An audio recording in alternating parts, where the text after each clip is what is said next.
The 2016 campaign is underway. I'm running for president. And it's pretty clear who's leading in internet sharing. So how do you become the president of the internet?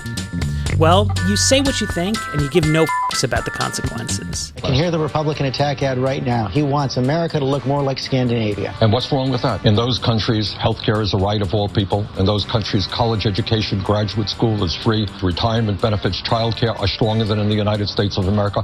Bernie Sanders is running as a Democrat, but he's really like a Scandinavian social democrat. Not a USSR socialist, but he's a guy who believes that free markets should be really sharply curtailed by expensive public services, even if it means very high tax rates. There's not that many politicians who stand up for this so frankly, or who don't really care about raising money from rich people. This great nation and its government belong to all of the people and not to a handful of billionaires.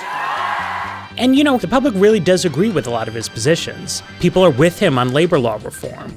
They're with him on raising the minimum wage. They agree with him that the rich pay too little in federal taxes. And Sanders is the guy who launched a one-man filibuster to try to stop the Bush tax cuts. Giving tax breaks to millionaires and billionaires who don't need it.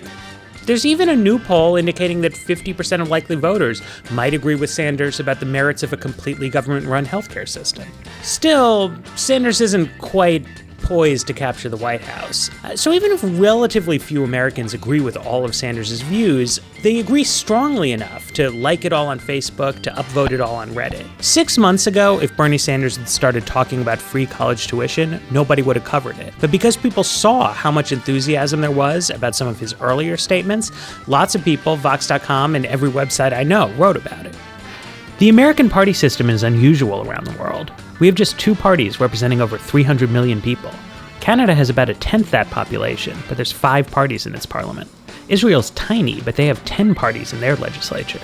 People are frustrated and angry about a 2-party system, which is dominated by big money and which does not pay attention to the needs of working people or elderly people or poor people.